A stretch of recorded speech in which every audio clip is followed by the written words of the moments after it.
Welcome back to another episode of Chit Chat with Chakesha and Chauna. I am Chakesha. And I'm Chauna. Today's conversation, we are breaking down what is happening at the Capitol and most importantly, what does it mean for everyday people? On the surface, it looks like it's all separate, but we believe that there's a time to step back and really understand what's going on. So, the goal and the mission of our show is simple.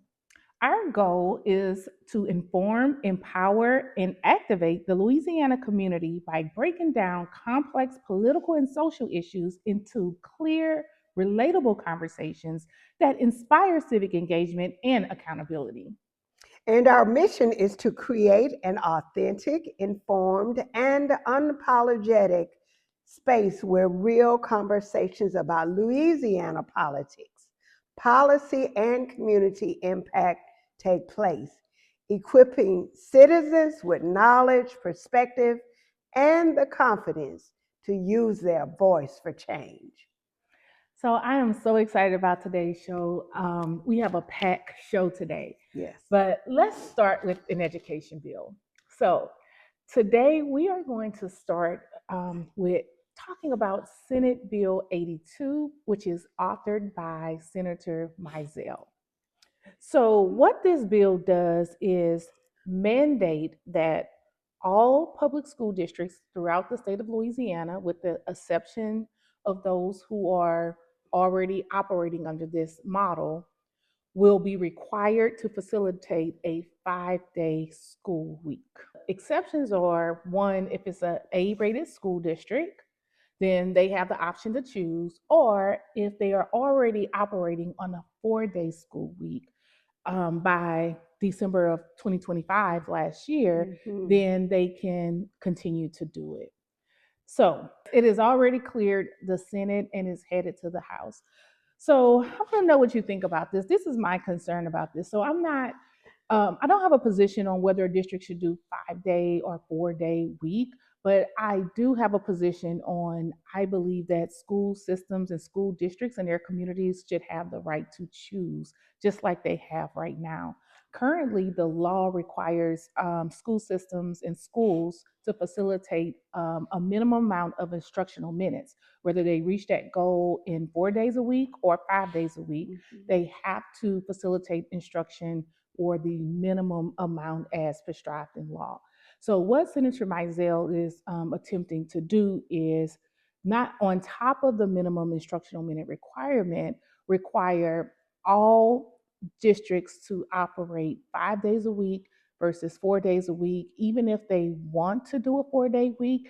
And that's concerning because a lot of districts operate on 4 days a week for various reasons. Right. It strips them of their ability to innovate, it strips them of their ability to facilitate best practices because several of the districts, most of them actually, that are currently operating 4 days a week, I believe is 16 districts that are operating 4 days a week. Rural areas. They're in rural areas and they're either A districts, B districts, and only two or three of them are C districts. So if what they're doing is working and their communities are okay with it and it works for their communities, especially in their rural parishes, why put this mandate on the entire state? Well, Senator Mizell is indicating that she is presenting this bill because of a situation in Oklahoma where the teachers were being forced to go from a 4-day week to a 5-day week, and they were asking for overtime. But that's apples and oranges. This is Louisiana. And if you think about Louisiana, where we're agricultural, we're industry, we have a varied, eclectic economic dynamics and family dynamics. 4-day weeks and 5-day weeks have to be something that is maintained locally so that we can make sure that we are fitting the bill. I was just thinking, a lot of times the teachers that teach in rural areas, they live in the larger cities.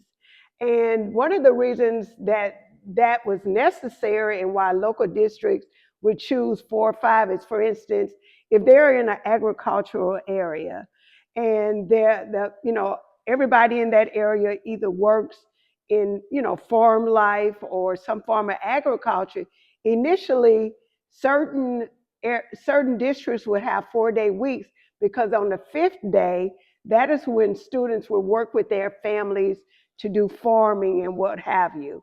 Then in other areas, which were mostly industry, gas and oil, same thing, parents, and usually, a lot of times the men were working in the plants, mothers were at home, so they can do the 4-day week oftentimes, but their teachers, again, were recruited out of cities. And then that became attractive because chances are they are driving a longer distance to get to those rural areas. So to somewhat And then compensate for that, yeah, because you the get a pay in 4-day. those rural districts are lower. They're So already it's a lower. lower population, which means they have a lower tax base and they aren't able to pay their teachers as much as the more urban cities. Right. So that's one of the incentives of attracting teachers inside the small rural towns. To make up for the lack thereof as far as salary. So Right. it removes their ability to be able to compete in that way if that's what they chose to do. Also, because the homes are so spread far apart, their transportation costs, and with gas is up for diesel, I think is over $5 Yeah. a gallon, And and almost 4 for regular. So yeah, it is going to be so expensive. They use that as a cost, the districts use that as a cost saving measure to be able to reinvest those savings into teacher salaries, reinvest those savings into instructional quality. But now, by forcing these districts to operate on a 5-day school week, even if they wanted to do a 4-day school week, it's stripping them of their autonomy and their to be able to innovate and operate more efficiently if that is what works for their community. and communities are often changing, and then usually when you have departments, one of the things that is an early responsibility of school districts is planning a schedule, an annual, a yearly schedule. So just if though there are flexibilities as it relates to scheduling due to whatever reason, that is part of the makeup and the necessity of having a local school district. Essentially, what this bill would do is make it's like we don't need local school districts. We just need the Department of Education to schedule everybody the same days, same like you said, the number of Or hours, to dictate same the vacation, dynamics of a spring break. community. Yes. So in essence, when we start along this track of mandating anything beyond the number of hours, then for instance, that takes away New Orleans that has Mardi Gras season being able to take off, because again, 5 days. I think you So make a where's good point that so what about every community is it's different, different. and every community has different needs. So when you Right. start imposing laws to stop Hours and something from days. happening school wide, I think we're doing our communities a disservice. So this is something that if you are in a community that you think this will affect you, that you definitely will want to speak out to your legislator about. I honestly think this is about business and industry Yes. myself. Yeah. There, just last month, Shintech, that's a plant in Iberville Parish, and they just announced that they're expanding over $3 billion expansion on their plant for their plant. So they're going to need employees, they're going to need workers, and any other industries that are coming to Louisiana that are spending millions and billions of dollars. They don't want their employees taking off on that fifth day because of child care. So it makes me wonder if this is to accommodate those businesses versus being a child-centered decision. She did, in her testimony or in her presentation of the bill, she shared that children may be hungry that fifth day. So kids need to go to school all 5 days, so in case, because that may be their only meal. But just like in COVID, districts and communities became very creative of how to make sure no child goes hungry, especially when school is closed. And you don't want to mandate something that is not necessary, because yes, that takes away from the flexibility. If there's a need in a certain community where adjustments need to be made due to the weather, then yes, that school district needs to be able to come together with the 4 day, 5 days food. But if we're as are going to be totally responsible for children eating 5 days a week, we have to be responsible for them eating 7 days a week. And Yes. so, at what point is this not the mandate? Already in certain areas, and it's not necessary in every area, certain communities come together and they'll send a weekend food home. But schools independently identify the needs of children. They aren't just arbitrarily saying, okay, they won't have anything. There's a need that is precedent in the school based on those children coming to school, whether it's 4 days a week or 5 days a week. That is not a good excuse at all. So I think it's really difficult. And we're educators. So Yes. what we're talking about, we didn't read an article about Oklahoma. This is the life we live. And this bill is absolutely ridiculous. It also takes away from the flexibility. If you're locked in, anything about locking in children and families based on what is convenient for industry is always a problem. Yes. And so what if there's a way where they need to change? They're locked in because this is a law. So if there's anything that changes, so we're right now, it has passed in the Senate once again. It is headed to the House. We need the community to call your House of House of Representatives Representatives in your area and said, no, we want our local school districts. Yeah. And how does that work with private and parochial? Well, it doesn't impact non-public schools. It impacts public schools, but public schools are represented by boards that are elected by their community constituents. So to represent the needs of that community. So when you put a statewide restriction like this in place, now you're creating a bottleneck for that community where their local school district representatives who are elected by their community cannot advocate in the way of what's best for their community. It takes away innovation, it takes away autonomy, and which impacts school performance. So again, if the schools that are the systems that are currently on a 4-day week and there are A and B districts, why are we doing this? Because it's something they're doing in their model that's working. If anything, we should be looking at, is there something there we can replicate something more so that we can have more Right. A and B school districts? So we definitely want you guys to follow this bill, reach out to your representatives. We will also be tracking it to let you know what the if it passed in the House or what that discussion is once it reaches the committee at the House chamber. And before we move on to SB 269 with the Charlie Clerk, one last thing is Louisiana has been saying that their choice. Well, families are not cookie cutter, nor should it be. There are families that are going to be impacted because some of their children are in charter school. Some are in regular traditional public schools. One of their children may go to an alternative school. Another may go to private or parochial because scholarships are this bill will send families into total turmoil as to what is in the best interest of their children. And there will be families that, depending on their own individual status, will move from certain areas and move away from certain areas because of laws like this. And they have centered their family schedule around how the districts are working and the autonomy that they have.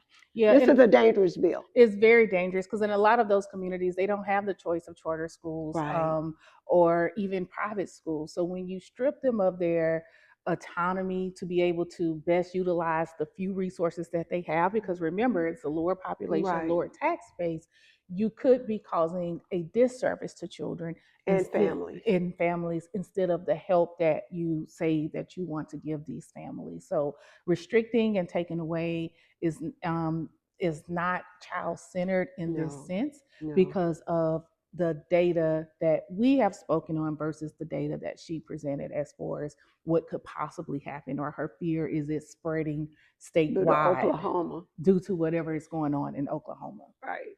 Yeah. All So right, next. so yeah, we will keep you posted on that. So we want to Call move. your house. Yeah, call your Yes, representatives in that your House of Representatives yes. because it's already cleared the Senate. So we want to talk about another education bill, and this bill is SB 269. And this bill is authored by Senator Edmonds, who's, I think he's running for Congress. Yes, he is. And the name, what he titled this bill is called the Charlie Kirk Success Sequence Act. So this is interesting. This is very interesting, Bill, because one, he decided to name it after Charlie Kirk, and then he called it the Success Sequence Act. So what this bill does is require public schools to teach students a certain sequence. To he said if they learn this sequence in school, it will reduce the likelihood of them being poor or experiencing poverty. So the sequence he suggests is graduate high school, then get a job, then get married, then have children. So he wants the public schools to teach public school children those values in that order in order to prevent from being poor as far as his philosophy and perspective goes. So, okay, first of all, Mhm. it's been many years hearing that there was a study that indicated that 80% of, of adults that followed a certain sequence, going to school, higher education, or getting a job, buying a home, and then get married, that they had a greater chance of success. But what is success was not tied to finances. It was it was tied to quality of life. And so what I think he's doing is forcing people to think that there's a right way and a wrong way. And those that was based on a quality of life in regard, it did not guarantee anything, and that it said that persons who took any one of these things out of order, then that added to them being like 20%. I mean, a 20% reduction based on or something like that. But it was never based on poverty. It was never Mhm. based on financial success. It was based on quality of life. And the emphasis was doing that is so you'll have time to get those things stabilized in your life. But if somebody didn't want to have children, that's the sequence was a recommendation. It's almost like a plan. Mhm. But plans are different. This is no more than saying that before someone should have children, they should have to take a parenting class. They should, it may be advised, Mhm. but do you cut off your ability to reproduce or procreate? You Right, know. and I and my position on it is again, the data that he's using to support this, the fact that he wants to mandate that this is taught That's. in public schools where different families come with different values. How one family may define success is Mm-hmm. different than how another family may define success. It goes back to what you shared about quality of life. Mm-hmm. A lot of families and children who are some are now adults who grew up poor. When they look back at that Mm-hmm. time, you will hear them say, "Well, I didn't know I was poor. Right. You know, I've had everything I need." They will say they had food, clothing, shelter, their lots of love in their home. So, and several of them turned out to be productive citizens. There are also people who grow up that do things out of this sequence for various reasons, and they will still become productive citizens. So I to again create a law that forces a certain philosophy on everybody, Mm-hmm. what how does that add value to our education system and what we're teaching? I mean, I understand overall what he's trying to do, but I Yeah. do think this can be a slippery slope. So the other thing is, and I know that I know Rick Edmonds to be a Christian and everything, But when we think about religious, bringing in religious values into something that dictates to everyone, Mm-hmm. I think that even the Lord lets you have choices. You know, Yeah. God gives us a Choice. choice. Yeah. And so what you're doing is, first of all, where does this come into a situation in Louisiana where we are number 49 in education? That is not based on the sequence of life. It's based on our numbers in math, English, science, and social studies. And those are the areas. Industry won't come to our city or our state because of the Charlie Kirk success sequence. I don't know if he thought that this would make Trump endorse him for U.S. Congress, but it won't work. And then you put Charlie Kirk, who was a dropout. He was Charlie, a dropout he was of he went one semester. of First, college. college, Okay, yeah. So first he did graduate from high school. okay. He applied for West Point and he was not accepted. Mm. Then I think he was accepted for Baylor, but he chose to go to a community college. He Okay. went one semester and dropped out. Mm. So how did that dictate his success in poverty? I would not think so. And so I think that this is more about a personal preference. And It is not, and you should never, ever, ever base your politics on personal preference. What were you especially going to how say? I was going to say, especially how anything in life can change is so unexpected. It's even looking at his situation, Right, unfortunately, now his wife is a single parent. Does that right, mean that they will be poor, right. or revert to poverty? Yeah, so I Not to did. mention Erica. Now Erica, based on she's highly educated, masters. I think she may have a Juris Doctorate. She's working on a doctorate in political and Bible studies. But her parents were divorcees. So does that mean Erica is not a I didn't know success? that.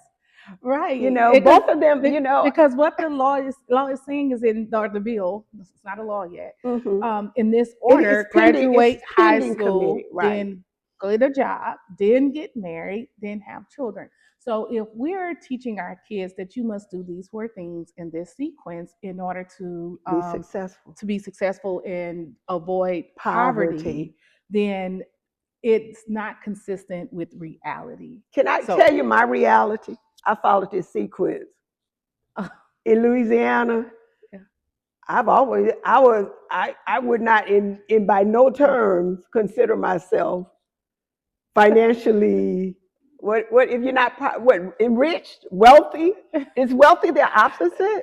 um, and that's another thing. How do you define poverty? I Right, mean, because that can be defined on just different income brackets. right. So, are we even teaching that? I think he would have been more productive drafting a bill that help our kids learn about financial That's literacy and right. what that means, because you can have income of millions In of six dollars a digits and year, still be in and if poverty. your expenses exceed that, then you're That's still in poverty. poverty. Right. Versus if someone makes only, um, I don't know, Regular 20, income, yeah, 25, thousand, yeah, 30,000. Yeah. 20,000 a year, and they have very few expenses, they have a higher net worth than the person who has millions, but their expenses exceeds their income. So that's the Yeah. type of financial instruction I think that would have been more productive to put into law and policy for kids to learn if they want to avoid what the world defines as poverty Mm-hmm. versus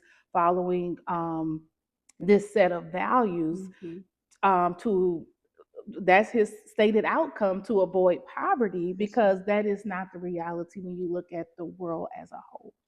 And you know, they say don't make everything about it, but this is definitely not necessarily a black person's reality as it relates to poverty versus financial success. Mm-hmm. And one of the things that we learn when we talk about poverty in Louisiana, I wish we could remember where we live. Mm-hmm. Poverty is not based on, a lot of time it is tied to education, but not what Mm-hmm. happens after education. So Mm-hmm. again, financial literacy is the way. Making sure people are career readiness is the way. Making sure that It's the individual plan that guarantees success, not what you do after that regarding family and all that. Mhm. What prompts you to success starts with being whole individually and what you have in place. Yeah, I definitely agree with Yeah, that. And then, it has nothing to do with the role of schools. Absolutely, have nothing to do with and this. the fact that he's naming it Charlie Kirk, who's Right, not from Louisiana, right. this Charlie Kirk Success Sequence Act. So, if you have thoughts on this bill, we will, ask you to tap in or dial into your legislator, let them know your thoughts on this. If you believe it should become law, if you think they should support it, not support it. So that's Senate Bill 269. And finally, Charlie Kirk said we should limit government in Oh, political. that is a very That key is one of the point. things that a lot of people don't know. But Charlie Kirk, like, literally thought we should not have have um, government politics so much involved in government, that we should limit, it should be limited. Once he became part of, grew in maybe, but it was like in 2021 when he started changing. But up until that, Mhm. his whole reason for being an advocate in the political arena was to limit government in the everyday lives of people. So this bill kind of goes against what Yes, one of his core values yes. are. So yeah, so thanks, Shauna, for that. Okay. So now we are about to move in a segment of our show where the conversation is about to get a little more serious and a little more heavy. A lot heavy. Yeah, a lot heavier. So you may want to pay attention to what the things we're about to talk about next because this is very, very serious. All So, right, so we are going to, this segment is about pattern and a power shift. And the bills that we are about to talk to are by Jay Mars, who lives in Monroe, lives in North Louisiana. And all of his bills are centered, a lot of his a bills. lot of his Yeah. bill targeting areas that in the judicial system specifically that don't mirror any concerns in North Louisiana. So the question you have is, where is this coming from? And is there a wizard behind the curtain? That's the way I see it. So the That is first one very we're going interesting. to go to is SB 425, Yes. So removing elected officials. yes. So let's zoom out a little bit.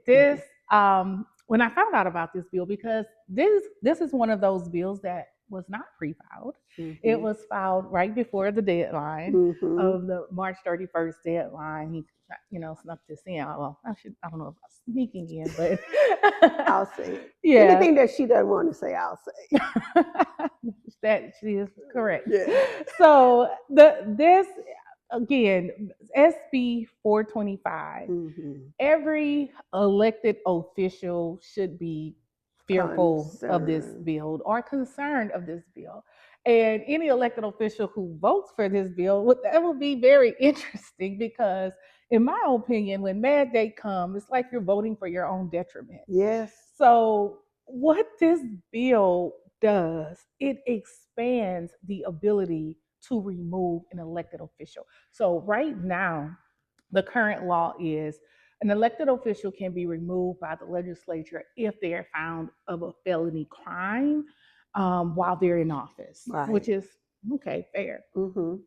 He is trying to add to the statute where an elected official can be removed for the purposes of either malfeasance in Malfeasance or office gross. or gross misconduct. Now, look at the climate we're in. Look where we are. Look at what the Attorney General. Do you The all legislative realize orders. the legislative are all these Yeah. weaponized bureaucracies that we are facing?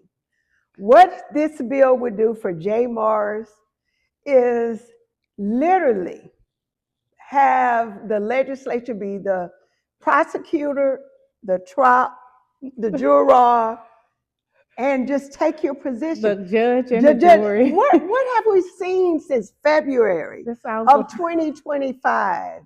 Sounds like Bessie. Right, the Well, Bessie. What about yeah.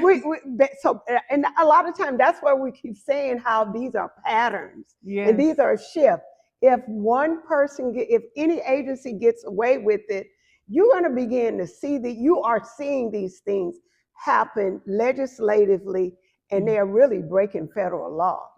So now that means just think about the number of judges that we've had in 2025, 2026. They would have been removed. They wouldn't have had all that Mm-hmm. gone to the Supreme Court, gone through the council, the discipline council. Mm-hmm. You elect them, and if you make they're going to be weaponized and they're gone. Look Mm-hmm. what's happening with our Mm-hmm. state representatives. I'm not our state representative. Because they have to vote on this crazy stuff, so they're not bothering them. But what's happened with our council? They would be removed just because somebody they stink on there's a stink under there and somebody's nostril for Yeah, them. because in the bill it has no definition for None. malfeasance, no definition for gross conduct. So all they have to do is say it. Yes. Or they have to get their friends at the legislative auditor to put out a report to Right. say whatever they want without proof. And they're And going to be selective because we yes, see that at the council. We're and then seeing, and then they and move they're going from to use there. the media. They're Yeah, going to and use then the they move from media there. So to justify so why they did it. And So the the media elected officials would be on suspension. It empowers the without suspension without pay if they say, okay, without pay. you've done this and it's gross misconduct as far as their personal definition of it. And it gives either the legislature with 2/3 of vote or either the attorney general, which is Wow. an instruction from whoever, to initiate, listen to this, a civil lawsuit, Lawsuit. not a criminal lawsuit. Because if they They ain't got initiate to a prove it. criminal They got to there you prove go, it. there Yeah. you go. So a Civil, they don't have to civil, prove anything. very loose. Criminal, there's certain requirements you have to Mhm. prove beyond a reasonable doubt. So in this bill, it says that they can initiate a civil lawsuit and suspend the elected official without pay and start the removal process. So if you're an elected official and you get out of line in any type of way or make the wrong person mad, this process Weaponized could bureaucracy. happen. And And even if they don't win in the end, your suspension will be long enough to get you out of the way for yeah. them to do whatever they're trying to do. And then the problem is who's funding the law, just as you're the one have to hire an attorney. You're Exactly. the That's a one. good point So too. they've taken your income, they've basically stacked everything against you, and then you have to hire an attorney to fight it. Now, who do you think is going to benefit from that? It certainly will not be members of the Louisiana Legislative Black Caucus. It will not. It will not be a National League of City where we have Leo, uh, Leo, which is for Black elected officials. Who you think going to do that? Mm-hmm. I'm telling you, these are the things, and I'm just going to go back where the Louisiana Legislative Black Caucus got to stop playing footsie Yeah. and stop bragging about getting 100% votes on their bill because that's petty pat for them. They're going to Yeah. take you out as soon as you mess up. And Yeah. at what point do we stop thinking Yeah. that if we have all the Republican or white people vote, then we special? That's a lie. That is a lie, folks. So stop bragging about that. Yeah. You need to move to see Yeah. where they getting you in the long run. Yeah. Yeah. Yeah. Anyway,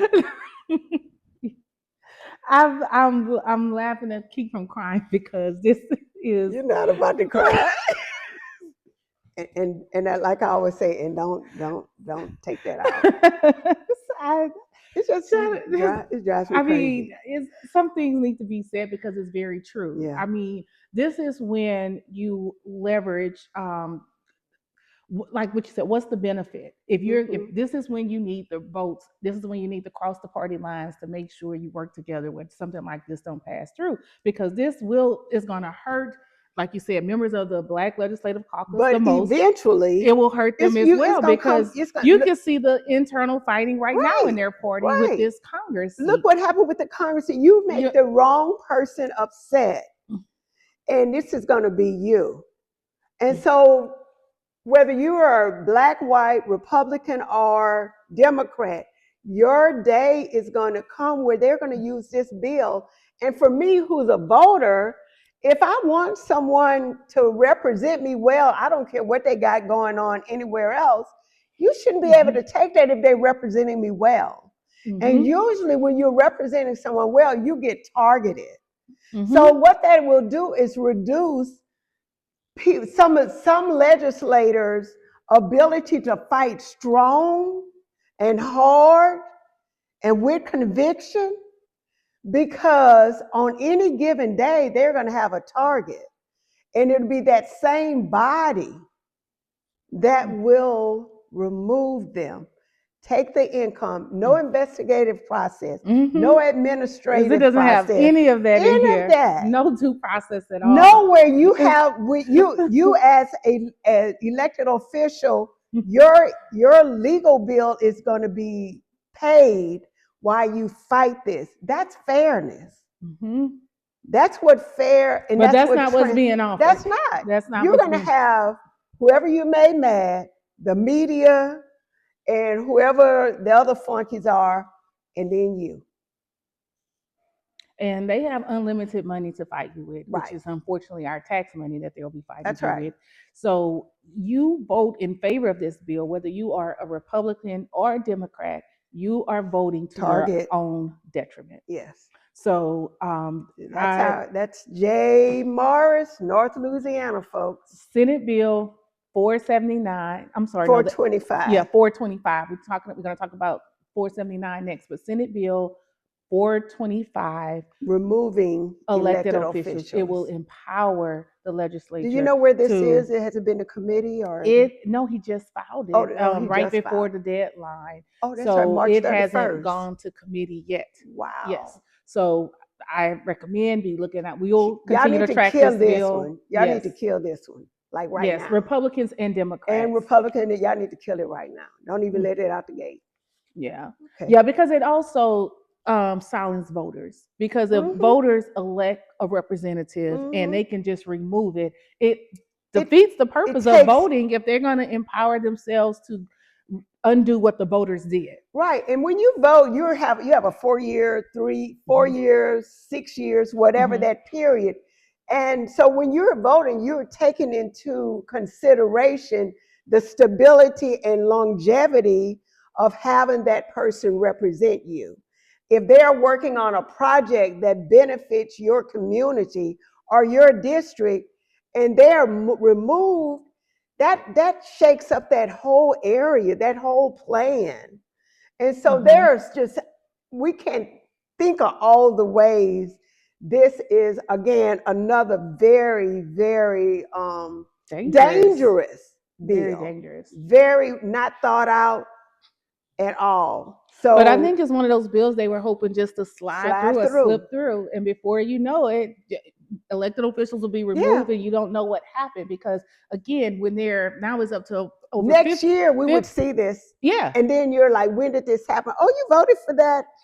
Mm-hmm. Next year you Yeah, would see it this. goes back to the structural changes that we Right. are talking about, and that's what we're about to go through this segment, where you're going to Yes. see how it all comes together.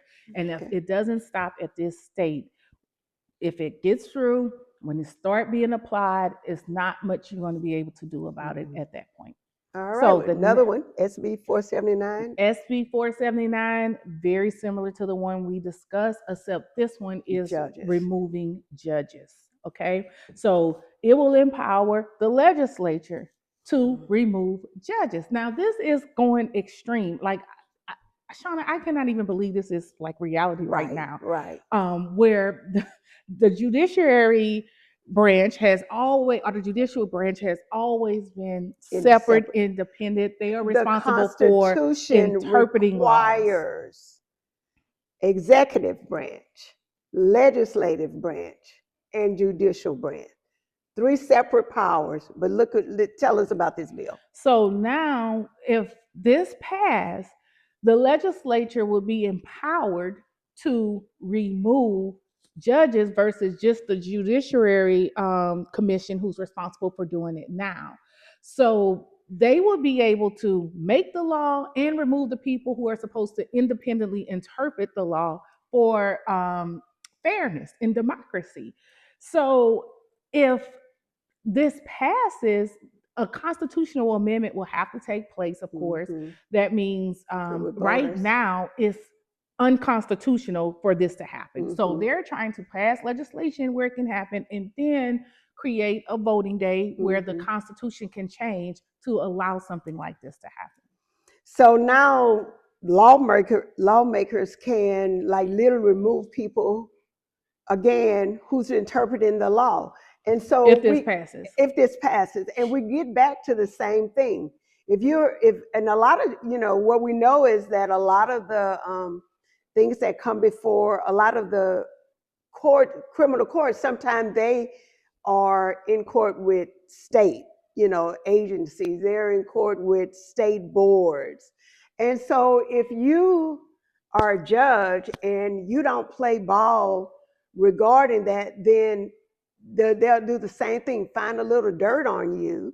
And the thing about it is, what I've seen in the last few years, a lot of the judges already being biased as it relates to state agencies. They will really be scared to rule independently if this passes. So they're already based on relationships that they have with the state, not giving everyday citizens a fair chance in some courts. I know in the 19th district. So imagine what will happen if they're looking at the situation and that the legislators have the right to remove them because you did not vote, you did not rule a certain way on a certain case. And we are seeing it in real time now with the three judges, the Judge Johnsons and I'm seeing it in my case and at the appellate court level. We just got a ruling back on that, and they which is completely wrong, but they unpublished it. So what an unpublished ruling is saying, one judge dissented and two ruled a certain way inconsistent with the law, and I believe they knew it was inconsistent. So they said, well, we don't want to publish it, so this won't become precedent, so no other cases will use it. I'm like, is this real life? So one of the reasons you have court is to set precedents. Exactly. That is the purpose of court, and that is what, when people go to law school, everything is based on precedent. The law books are written on precedent. Laws are written based on precedent. So imagine what is going to happen if the legislator has the right to remove your judges. And that is what this is. Or if you have to sue the government. If you have to sue the government, really? If you won't get, the judges will be fearful unless you can get in federal court where it increases your likelihood of a fair trial. But you're right, most cases don't qualify for federal court. But when you have cases in state court and the state legislature has the power to remove. Where's the check and balance in this? There's no check and balance if this bill passes. And then if an elected official get in the way of the process, then this other bill that we just spoke about, they can use that to remove the elected official. So now this is turning into not a democracy, but more of a dictatorship type of government. So we're having no King's Day, but we're really having King's Day down if this passes. Yeah. And just to bring it back home, because we were in Baton Rouge, when the case, when there was an article regarding a certain local elected official, again with the attorney general being arrested, they hurry up and made sure that in subsequent articles that the local official was connected with state legislators so that they could be silenced. So, if you're a local elected official and you are also close to, or any elected official, you're close to another branch in the legislature, they're going to take all your support and back away from you because I could be next. And who's going to doubt it? we're, especially, again, I always reflect as an African American woman. It's easy peasy for persons that don't look like us to believe that we, have this criminal mentality and that we are prone to dishonesty and malfeasance and any other thing.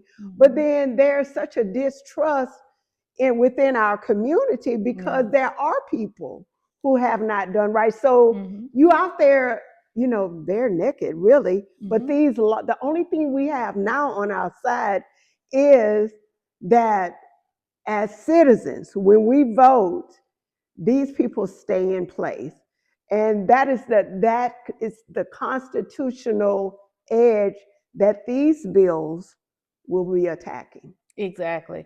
And again, so far, all of these bills are authored by Jay Morris. So Jay Morris was a busy boy. Yeah. And so let's this talk. on the 31st of, this one, a late one as well? I believe so. I believe I have to double check Okay. that one, but definitely the elected officials. But let's talk Okay. about another bill that Jay Morris authored. Jay is a busy boy. Exactly. Okay. This SB one is 197. which you may have heard about this one. Yeah, So we've this heard one a lot about this one. was, I believe, pre-filed. So this one's SB 197. This one is he's trying to attempt to reduce the number of judges in the New Orleans Court of Appeal.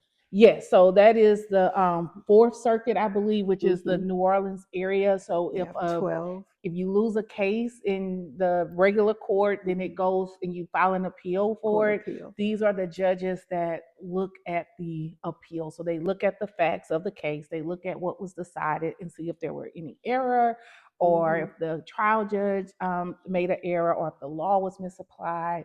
So they're either the appeals court will either send it back to the judge or they'll change the ruling. The ruling. Exactly. So it's already a long process to get a case reviewed by the appeals court. It can take anywhere from a year to over a year. And it could take a year for you to even finish with the state court before the you get trial into court. the trial court. So the appeals court in the Fourth Circuit, it currently has 12 judges. He's filing a bill to reduce that number to 8.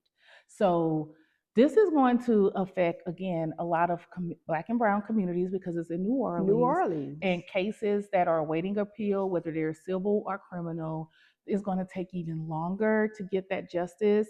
And depending on which judges they remove, if they get any justice at all, because they're looking through things from their lens. And that's why normally in appeals court, you have a panel of judges to look at that one case, and then they vote that way as far as what's going to be the result of that case. So now you're reducing it from 12 to 8.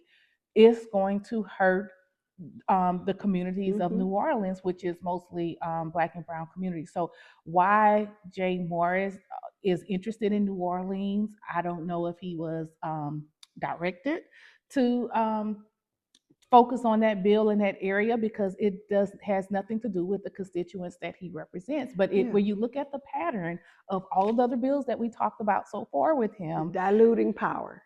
It's shifting power, diluting power, and shifting power to the legislature. So the other thing is, Jay Morris is a lawyer, went to LSU, I think he went to LSU Law School. He is a lawyer, but all the committees that he is on are connected to where he represents in Northern, agriculture, rural, economic, sustainability.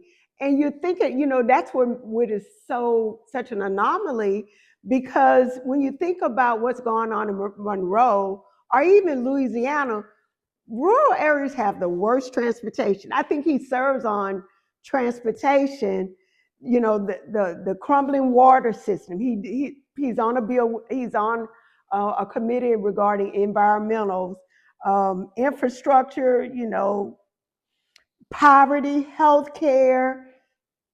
He's in North Louisiana. He's in Rapides. He's in Lincoln Parish. All the area.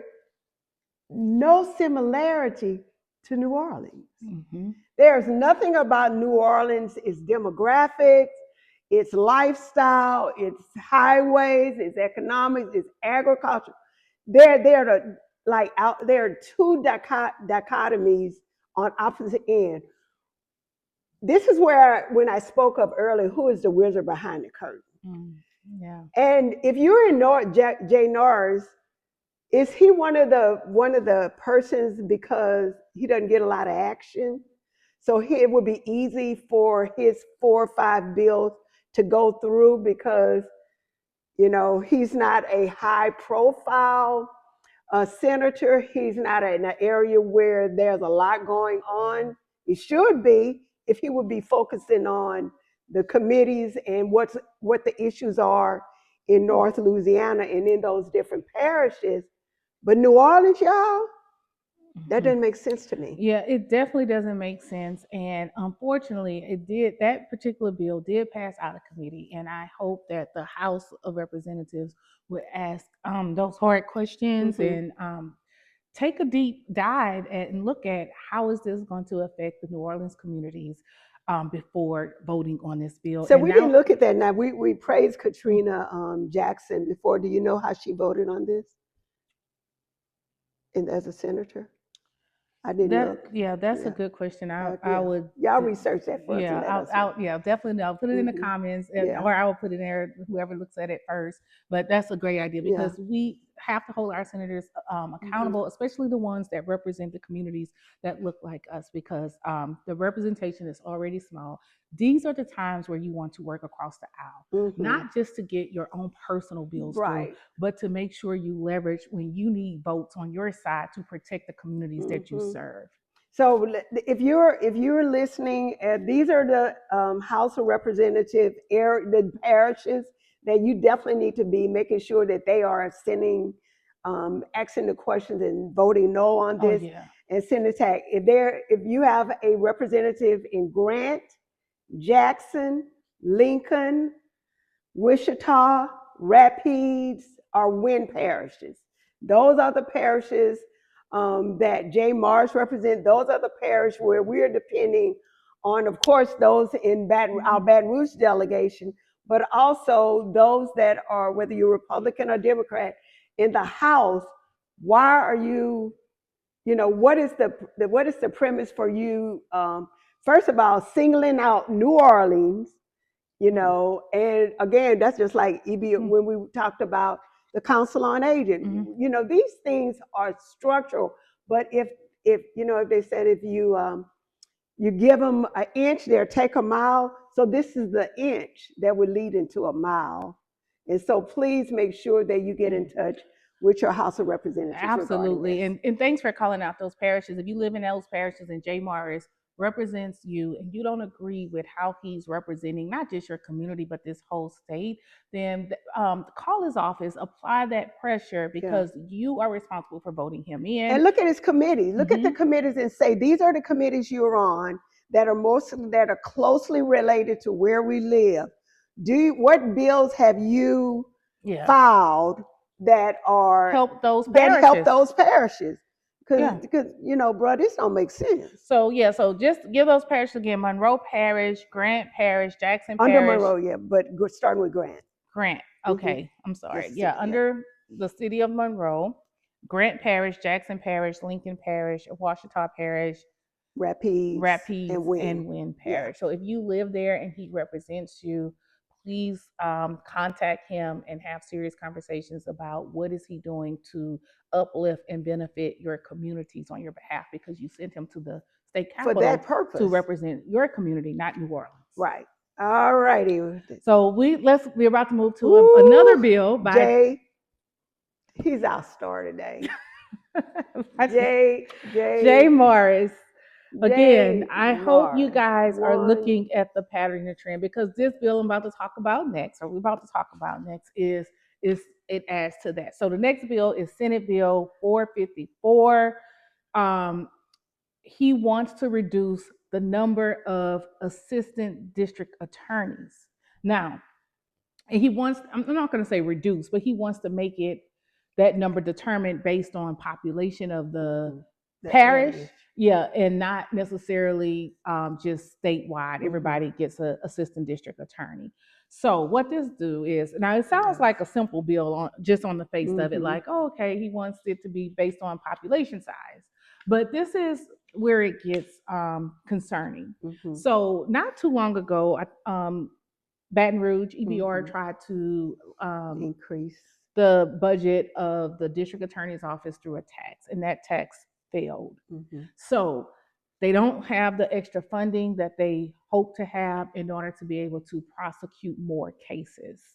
So in my opinion, this could be another backdoor way to make Mm-hmm. that happen, because when you start removing district attorneys from smaller towns and communities Mm-hmm. and parishes, saying, oh, well, because the number of assistant district attorneys you have pretty much drive how many cases you can prosecute. And they're already outnumbering public defenders 10-1. Right, which is a Concern concern. in itself. Yeah. So if they remove district attorneys from areas that have small population size, that which doesn't necessarily equate to low crime size, Right. and reallocate those funds to larger Larger communities communities. like EBR, New Orleans, where they could prosecute more people, more cases, and these larger communities Mm-hmm. have the highest percentage and Of concentration of crime. Black and Brown people. Mm-hmm. So they're going to remove those, take those resources, reallocate them to larger cities, and leave the other districts without, regardless of if they have a high crime area or not. It's just based simply how many people live there. Right. So, not to be redundant, we said no in our with our here in East Baton Rouge Parish. Mm-hmm. That vote was no. But again, whenever I hear district attorney, I always think public defender who's on the other end. So you already have a system, a judicial system that is not equitable or fair for Black and Brown people. You already have where the district attorney has 2 to 3 more times resources, budget, staff, and anything that goes along with this than a public defender. So how are you going to do that? So you're working in a system where may remove an assistant in a small parish, and you bring that to, say, Baton Rouge, which is already, but the public defenders don't have a chance because now all the resources have doubled, tripled, whatever. So this is this is a terrible, terrible bill. I don't know what Jay is getting out of this, but the question is, I mean, yes, you are a lawyer, but considering that's your profession, but that has nothing to do with the purpose by which you were elected, which should serve that people in North Louisiana, which has substantial issues going on. And even if you're dealing with it from a local, the issues that go on in your rural parish, they're statewide issues. So why is the judicial system, which again, throughout all his bills, totally blind or take away the line between the legislative processes, executive branch, legislative branch, judicial branch? I agree. I agree. Those are very good questions. And just from his behavior in a recent committee Oh meeting, yes, I don't think, disdain. yeah, I don't think he feels he has to answer to anybody. He was very arrogant. No, I did not. No, I did not. Like, I'm gonna Like, do it. What you're gonna do I'm gonna do about it? what? Yeah, what So about it? I it's mean, that was horrible. So that's what we're dealing with. But the other thing is the demeanor. His demeanor shows an arrogance and a bigotedness that is totally contrary for the character that any public servant should be. And mhm, that is a huge problem. That is not about people, that's about you. mhm, And so, I think could run another term, but you mhm, all really need to start thinking about what it is that you want. And are people representing themselves down there at the Capitol? Not just him, but a lot of them. Are they representing you? Because these are self-serving deals, folks. Hmm. These are Yeah, self-serving bills. it's self-serving, power grabbing, power shifting, Yeah. and the constituents are going to catch the brunt of it, and Hmm. it's going to have very little power to intervene or do anything about it once it becomes law. And I want to mention just one more bill for this segment that Okay. he authored. And but we'll go deeper about this one in our next show, Yeah. most likely. And that's Senate Bill 121. And this Yeah. is the redistricting bill for US Congress. So Jay Mars authored a bill to change the lines. And you probably heard about this one as well because it's been covered a lot in the Hmm. media. But he wants to redraw the lines for our US Congress seats. And currently in US Congress, there's two Democrats, Hmm. four Republicans. So if they redraw the lines, most likely one of those Democratic districts or favored districts are Hmm. going to go away, if not both of them. Yeah. So again, when you look at all of these bills collectively together, is to reduce representation, to prevent interference Hmm. of policy changes that Hmm. do not that certain groups want to see happen that will disenfranchise other groups, but to make sure that those groups don't have the ability, power, or autonomy to interfere if they can put it in law to make it legal for them to do these things. And a lot of the bills under Jay Morris, if you really think about them, then and one of the reasons why I think like who's the wizard behind the curtain is they're linked to the outcomes at the federal court. There's a lot of things in the federal court is where there's a reckoning. And so to dismantle, to reduce the power, to reduce the ability to have checks and balance, to be able to, the processes, they want to remove the processes which brings about the transparency, which gives you a voice in the process.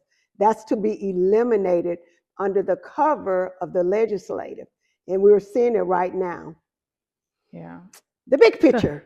yeah. So you look at the big picture, as I've shared. Mm-hmm. This is about a coordinated shift in power, just simply what you just stated beautifully. Um, when you shift power from the people to the legislature, just like now, they're voting on these bills. We can't go down there and vote.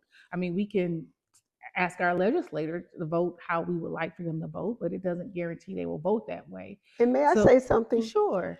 So this is an excuse that I've heard from particularly Black legislators. Why don't when you coming down there? Why don't y'all come down there? Why nobody?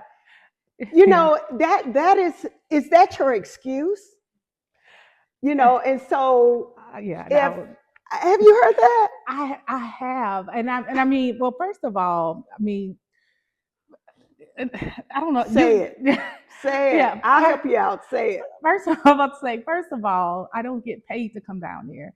And I do come down there when it's something that I'm very passionate about that I believe it needs to be on record, particularly because, and when I'm not able to come down there because I am doing other things, I do send a letter for them to read on And record, they don't. which they have not, which again violates the Mm-hmm. process and our constitutional protections. But I do my part and I do my civic duty to raise awareness to the concern, communicate to the concern. And just from my experience with how it works, when things or motives are pushed by either lobbyists, by political groups, or where they already have it decided before you get down there, me going down there is not going to change anything. However, when you become part of the process and everybody together unite and raise their voices and we do it as a whole in a unified effort, Mm-hmm. then that's when you start to drive change.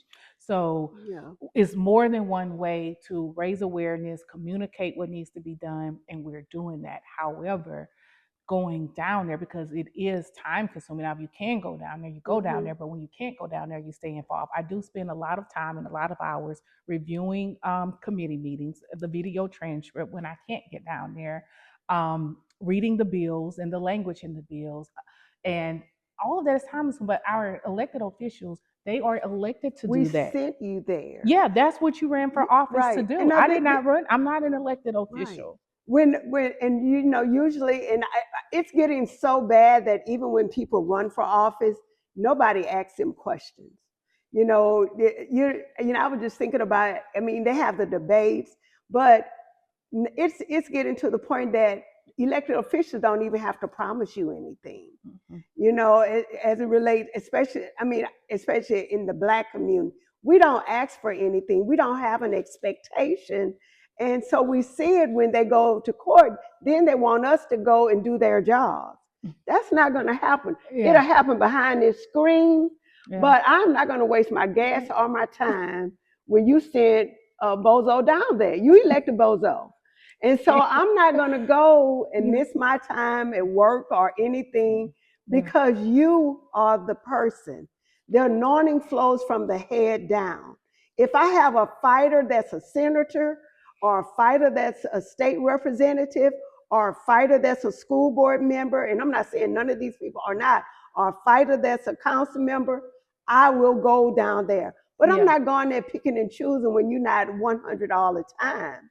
And so that would be hypocritical for me.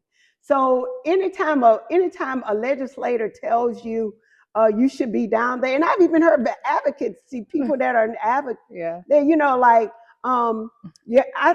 Once I told her, I was yeah, like, I don't have to necessarily be there. It's like, oh well, you must be clairvoyant. No, I read. I see yeah, the signs. Again, this is a pattern. yeah. It's not isolated. Yeah, Go ahead.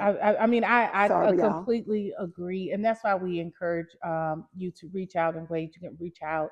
You can go down there, give testimony, but we until we But we need challenge leaders to exactly do until it. we challenge our leaders to lead fearlessly Mm-hmm. and to is not necessarily it's a colleague thing. Like I want to Right, support my colleague and her bill or his bill and I want them to support mine. Well, what about the constituents? right. So that's why it's important for the constituents to remind them that hey, you're our voice, not your colleague's voice, so that you can vote with that in the front of mind, not Mm-hmm. necessarily your colleagues' desires at the front of mind. Not saying that's what they all do, but Mm-hmm. some do. And And if, they also say, we're just so many of us. Okay, that's a mighty force if you're all on the same page and you're doing right all the time.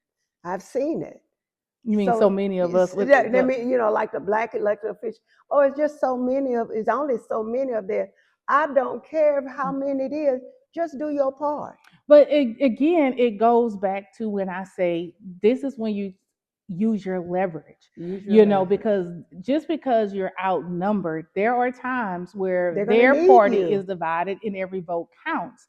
So this is when you use that leverage to make sure that bills don't pass that hurts our community because there will all be the a time. time where they will need your vote, where Right, they will need numbers, especially when it's divided in their party. right. So So if 100% vote for the lesser of these. 100% vote for the less of these.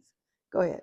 and even when they all vote against when something becomes controversial Mm-hmm. so they all vote against and even though they know they're not going to win Mm-hmm. but to me It it's still shows something. it shows something but we still should be fighting and advocating and doing more and some of the legislators do go down there on the floor and speak up against it and try to challenge the author but to me, it should be all 30 of them, all Right.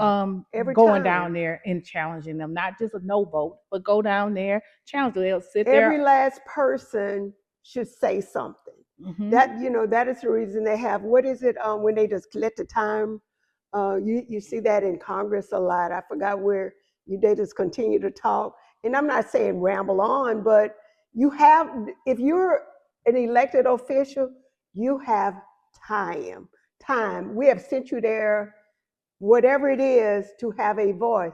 Don't let anything that is not good for your constituency go by without you going on record saying something. And not just a vote on record. Your Don't just voice vote, about say it should be on something. record. Not Right, your say something on in the community, say something on your pages, say something on the Senate or the House floor of how you feel about that piece of legislation in addition to your no vote. A no vote that by itself is not enough, right, especially when you can rally your constituents to also write into the rest of your colleagues right. to encourage them to vote no, because it's not something that our community want if that applies to any particular bill. We haven't really seen that level of advocacy and That's fight. it.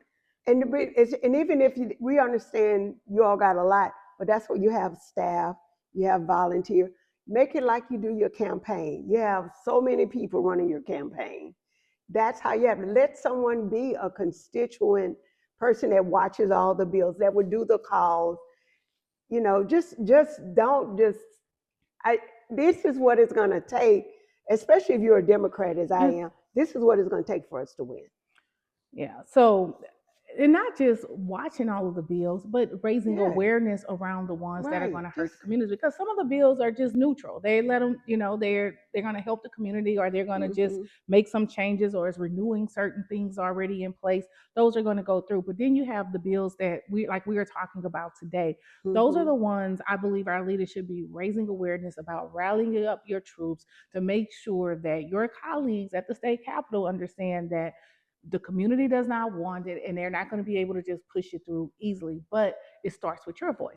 So the same way the leaders advertise your Easter egg hunts and hmm your food pantry giveaways hmm and all of those things, we need to have that same promotion and marketing and advertising when it comes to raising awareness, so that our communities can know what's being pushed down the pike and what are the consequences if it succeeds, so that we can united together prevent or stop that from happening before it's too late. Every legislator should be giving us a schedule of hearings that they are going to be participating and votes. And we shouldn't have to watch TV or read the paper to know what your position is. You should be actively saying, these are the hearings, or these are the committees I will be in. Currently, this is where I am. Currently, this is what I want to see. Let me know your thoughts. That's what advocacy looks like. Mm-hmm. But just, we shouldn't have to do, and when I say we, I mean constituents, not Chakesha and I. Every one of you should be saying, just like you say, oh, I'll be at a party, Mm-hmm. I was honored here, I'll be speaking at Yeah. this luncheon. Mm-hmm. Just like you do that, you should be doing that for every committee and every vote. I agree. That very well stated, especially in today's times and in the Yeah, it's climate that we're fast. in, Yeah. because this is serious. It's very hmm serious. And again, we want to, before we end, we have one more to cover, Yeah. and it And it's won't be not Jay Morris. is not Jay Morris directly, Yeah. probably, but it is we about the Constitution, hmm and it's HB 4, and this is the bill where they're trying to call a Constitution Convention, and a Constitution Convention is where it's like a convening where hmm they rewrite the Read the Constitution. Constitution. Now, this hasn't been done in decades, and But that's it does come up every year for like the last 8 years. And and it doesn't have to, thank God. thank God. I mean, in today's world, it's you just don't know. I mean, we're in a Yeah. war, in the middle of a war. So if this constitutional convention happened, because we do have there is a super Supermajority. majority in the hmm legislature, and the policies that are coming down the Oh my pipe God. are This is not the concerning. climate at So if we all rewrite a constitution, now. especially with the guidelines in HB 4 of who can get elected, they don't even have to be versed in constitutional law. It could just be hmm anybody. It can be your neighbor. It could be anybody, and that can be dangerous, because what will happen is the Constitution will be written to align with a lot of the laws that they are trying to hmm push through as bills. So laws change to make things legal that wasn't once legal. So Right. we have to be careful and aware and abreast of what are we making legal that was once illegal, and why. So the Constitution was first written in 1974, and there are about 2,000 amendments. So what policymakers are saying it is because of those amendments that we need a new to convene a constitution. What is it? A Convention. constitutional convention. But no, the reason why we are having amendments is because things change. Mhm. So that is a process that is moving based on the days, the times, what's going on, all the changes. Every amendment, just like changes don't happen all at once in a broad spectrum, that needs to continue, because if you do a convention and you rewrite the whole concept on temporary, or just because of the way it is now, this climate, we're stuck with that. And this is a very dangerous, it's a long process. It's an expensive process. You think people are she didn't want to say sneaking in, but you think people are sneaking in bills now. Can you imagine what would happen during a constitutional convention here in the state of Louisiana? And it's made up over nearly 100 people that just got elected to be a part of it, and don't really have a law background or legal background, or but so they're being directed on what to put in. They're going to be told. Yeah, and you won't be the one doing the telling. that's very scary. So we should be raising our voices about HB4 of having a constitutional convention. But speaking of which, we do have one more bill by Jay Morris that we mentioned today regarding Constitution, which is Senate Bill 107. So this one is very quick. What he's trying to do is set a statewide election of April 2027 to vote on all constitutional amendments, or certain constitutional amendments that don't have a date written in its bill. So this is, guys, look at the timeline. So if a lot of these bills that pass and they require a constitutional change, like the removing a judge's bill, let's use that for example. If that bill passed, it still has to go before the people to vote to change the Constitution in order to do that. So he's trying to get that statewide date set for April 2027, so that people or the authors of the other bills have time. Will not have time, but the constitutional changes would be in place, or be known whether they're going to be in place before the next election. So in 2027, that's when the governor is reelected. That's when the legislature is reelected. So April 2027, that's next year. So you're getting these things in place. So even if the election doesn't go their way, these constitutional amendments are sealed in. So if this bill passed, that's why you have to look at these structural changes in totality. You've said that from day one. Whenever there's a structural change, it's bigger than what we see. And if you don't know how to put the pieces together, you're going to be lost. You're going to be behind the 8 ball. You're going to be sitting back after it happened, talking about what happened, and it's going to be too late.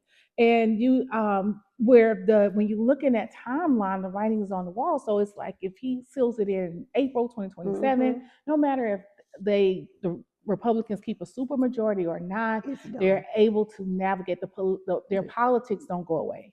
And that's why we have to follow not just one bill, but all the bills. So it's almost like they're playing chess. If you know how to play chess, imagine the most powerful piece on the board is the queen. So imagine having, and this is not the actual thing in chess, but imagine having multiple queens on the board. You will demolish that board. You will win just like that. So all of these different bills are different pieces, and they're moving in different ways. And if you don't understand how they're moving and where they're moving to, and you're only watching one, if they don't get it one way, it's coming back 3 or 4 different other ways. And it doesn't stop. It doesn't go away. Look at the bill that we talked about last week, or the last show, which was about, not just with break, but about the school system. And so with the St. George, and we'll talk about St. George next show. But if St. George doesn't go through, if that bill that we talked about last week, HB 83 and Mm-hmm. SB It's 65, still going to is happen. still another way. You didn't see those pieces moving to still get done what they want to happen. So Mm-hmm. you have to pay attention. You have to stay engaged. We have to have leaders who can lead fearlessly, who can stand up and advocate for what we want and don't want, and listen to our communities and go down there and fight for it and use strategy and unity to fight to make sure that we don't get a disservice done to our communities or our democracy that we don't want to happen. And it Mm-hmm. starts with this process. And if the process is changed or revised to something to where our voices don't even matter, even if we decide to do it later, it's going to be too late. So, with that being said, leads to our legislative spotlight for this week because Drum roll. yeah, drum roll. This week is Representative Kyle Green. yes, Representative Kyle Green, and I'll explain why. And it falls into what we are talking about here. Um, you mentioned something. We didn't talk about it much in this Mm-hmm. show, but you mentioned it on your social media Mm-hmm. about writing bold bills. Yeah, Like when we look at the Republican Party, some of the they writing bills bold coming bills. out of there, they are writing bold bills on behalf of their constituents, no matter how um, extreme or some may find it Mm-hmm. bizarre they may be. They're boldly putting them out there and expect for everybody to vote for them or Mm-hmm. their colleagues to vote for them, Mm-hmm. because it, even though it may not apply to everybody, it applies to their world and they put it out there. So we have to do the same thing and not be fearful of, well, it may not pass, or we don't have enough votes, or we are outnumbered. And I think that Kyle Green with his bill, I know um, he said elected so let delegates. me give the name of the Okay, HB 244 is 244. the Yeah. bill that I'm speaking of. Mm-hmm. And this bill centers around the Constitutional Convention. So it's not a bill that's calling for the Mm-mm. Constitutional Convention to convene. It's a bill that outlines what that's going to look like if it If does yeah, convene. smart. So it's very smart because Mm-hmm. it's like, okay, well, may not could stop you from having this convention because Mm-hmm. we're outnumbered, but at least I'm going to write a bill Mm-hmm. that puts fair rules in place, or at least attempt to. Mm-hmm. So what this bill would do is it does The outline delegates have to be elected. which is it's the same in HB4, Oh, but it's okay. not just anybody being elected, and the legislature will have to have a two-third Oh, yeah, the vote 2/3 to move in forward. order to move forward with any type of new constitution. Mm-hmm. And is not it wouldn't be just the majority of who shows up like in HB4, Mm-hmm. it'll be the majority of parishes. So what that means is based on each parish will operate more like a delegate. So Mm-hmm. whoever got the most yes votes in that parish or no, that parish will equal yes or no. So when Mm-hmm. you add up all the parishes, it will have to be the majority of parishes to determine will this new constitution take place or not.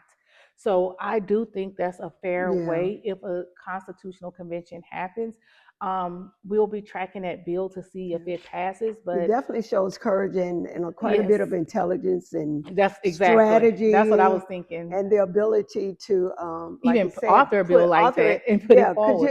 and what we've seen is this is how um, Jay Morris and some others have worked. If you don't get it one way, but this is a good don't. If you don't get it one way, get it the other.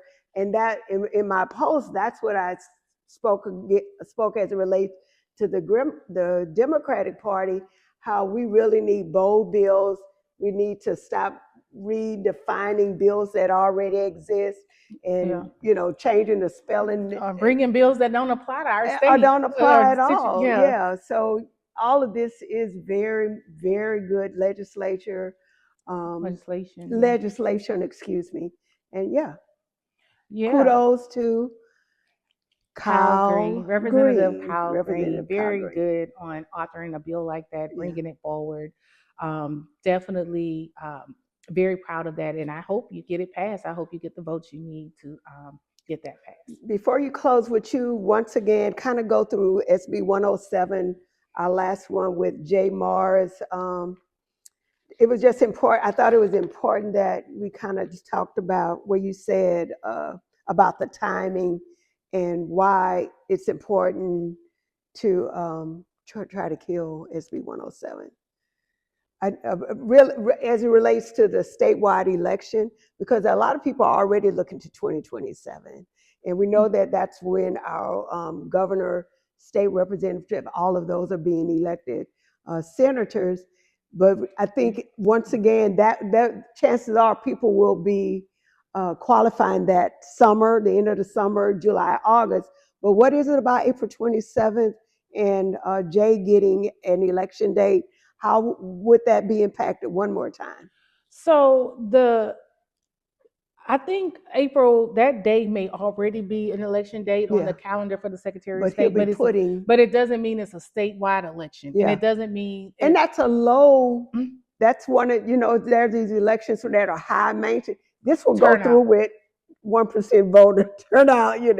Yeah, So for the that's why I wanted you constitutional to, amendment. Oh yeah. yeah, just share that. Mm-hmm. That is considered low turnout, just like we're in April Excuse me. 2026 right now, Mm-hmm. and it a lot some of the bills that require constitutional amendments, it specifies when the vote will happen Mm-hmm. for it to go to the people, like the St. George vote. Yes. It specified that vote will happen In April 2026 or the May, I think that's in May. because we have election like But April, May, and June. yeah, It's because a lot. it's part of Okay. it's part of the amendments. Yeah. So it's one of Before those amendments. Yeah. So that That's one, May. yeah. So that one is in May. So it's, to me, it's a way to. It is a low turnout month, Mm-hmm. and it's the one of the last election cycles, because I think May is they have an election as well Mm-hmm. before that big November, in the fall. qualifying. Like you said, the qualifying is in the summer. Mm-hmm. So where those constitutional amendments can be cemented, or increase the likelihood of those changes being made. So if that bill passes, that means legislators won't have the flexibility to write in their bills when they want the vote to go before the people, if they write a bill that requires a constitutional amendment. Wow. Okay. All right. Thank you. We're at the So, close. yeah, we're at the close. So that is all we have today. We want to thank you for joining us for another week with Chit Chat with Chakesha and Chauna. Again, reach out to us if you want us to cover any specific topics, or just give us your feedback. Let us know what you think, what you want to talk about, and when it comes to issues with our community, what's going on at the state capitol, or just our leaders in general, as far as what we would like to see improve our community, or just talk about things that we can help share, get a better understanding of as it affects our day-to-day lives. Well, thank you so much for tuning in today. Please like and share, and we look forward to seeing you next time. We'll see you next time. Bye.